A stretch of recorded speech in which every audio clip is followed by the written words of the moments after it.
Welcome to DocuTopic. Pablo Emilio Escobar Gaviria, the king of cocaine. He was born on December 1st, 1949 in Rio Negro, a small town in Colombia's Antioquia region. His father was a farmer, his mother a schoolteacher. Pablo Emilio Escobar Gaviria grew up in poverty, but even as a child he had one dream: to become someone powerful. As a teenager, he dropped out of school and started hustling in the streets of Medellin. He sold stolen tombstones, fake diplomas, and stolen cars. But small-time crime was never enough for him. In the dusty neighborhoods of Medellin, Escobar made a promise to himself: "One day, I will be rich." The age of cocaine begins by the mid-1970s. A cocaine craze had taken over the United States. Escobar saw the opportunity before anyone else. He started with marijuana and cigarette smuggling, but soon entered the cocaine trade. In laboratories hidden deep in the Andes Mountains, coca leaves were turned into pure white powder, cocaine, then flown, shipped, or even sent underwater to the U.S. Escobar founded the Medellin cartel with partners like the Ochoa brothers, Carlos Lader, and José Gonzalo Rodriguez Gacha. Together, they built the largest drug empire the world had ever seen. By the early 1980s, 80% of the cocaine entering the United States came from Pablo Escobar.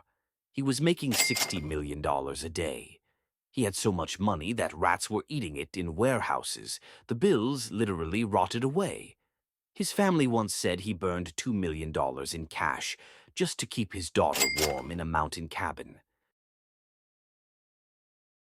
Between fear and mercy, Escobar wasn't just a drug lord. He played the role of a savior. He built homes for the poor, soccer fields for the youth, and handed out money to struggling families. In the slums of Medellin, they called him Don Pablo. To them, he was a modern-day Robin Hood. But behind that generosity was terror. Those who disobeyed him vanished. His philosophy was simple: Plata o Plomo, silver or lead. Take the bribe or take a bullet. Politics and power. In 1982, Escobar entered Colombian politics as an independent congressman. Thanks to his charity work, he had massive public support.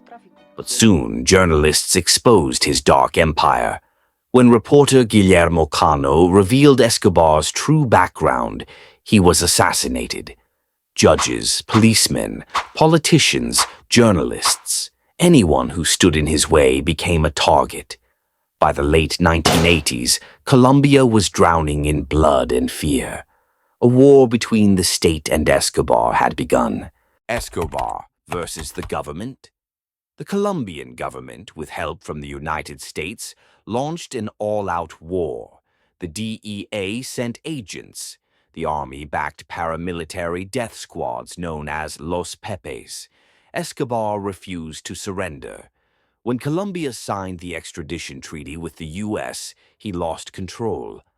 Bombings and assassinations spread across the country. In 1989, an Avianca passenger jet was blown up mid-air. 110 people died. Presidential candidate Luis Carlos Galán was assassinated. Police stations, courthouses, and government buildings were bombed. Colombia had entered the darkest chapter of its history: the war against Escobar. La Catedral, his own prison. In 1991, Escobar made a deal with the government. He agreed to surrender, but on his own terms. He would never be extradited to the U.S., and he would build his own prison. He called it La Catedral. But this prison was a palace: football fields, a bar, a jacuzzi, arcade rooms, and his personal guards. Even behind bars, Escobar ruled the cartel. When he had 2 of his partners executed inside, the government realized the truth: Escobar was still in control. They moved to transfer him, but he escaped. Once again, he vanished into the hills of Medellin. The hunt began. The final days between 1992 and 1993, Medellin was a battlefield. Escobar was constantly on the move, hiding with his bodyguards, trying to protect his family. But the Special Police Task Force, Bloc de Búsqueda, supported by U.S. intelligence, was closing in. On December 2, 1993, in the Los Olivos neighborhood of Medellin, the chase ended.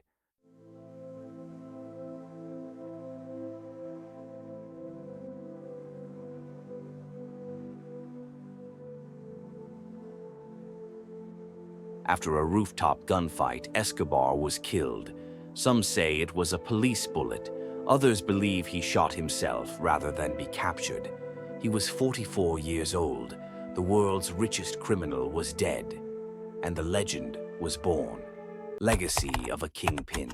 When Escobar died, he left behind billions in hidden cash, hundreds of properties, and a nation scarred by violence. But in the slums of Medellin, many still whisper his name with respect. His estate, Hacienda Nápoles, is now a public park and zoo. The hippos he once imported still roam the Colombian rivers today. Escobar's story remains one of the most powerful examples of how greed, power, and ambition can destroy a man and a nation. The legend of Batman Escobar. And now, years later, a strange rumor has begun to spread. In the streets of Medellin, at Escobar's grave, a man visits every year on the same day. They call him the Batman Escobar. On December 2nd, 1993, the day Pablo Escobar died, a child was born thousands of kilometers away. The Batman. That boy grew up fascinated by Escobar's story. Years later, he moved to Colombia, walking the same streets, speaking the same words. Locals call him El Turco, the Turk. His face, his voice, even his walk resemble Pablo's. Some say he's just an imitator. Others whisper that Escobar's spirit lives through him.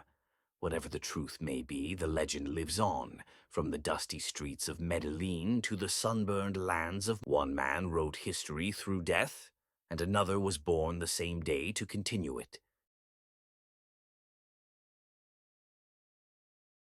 For more powerful journeys into the unknown, subscribe now to DocuTopic and keep exploring the mysteries that shaped our world.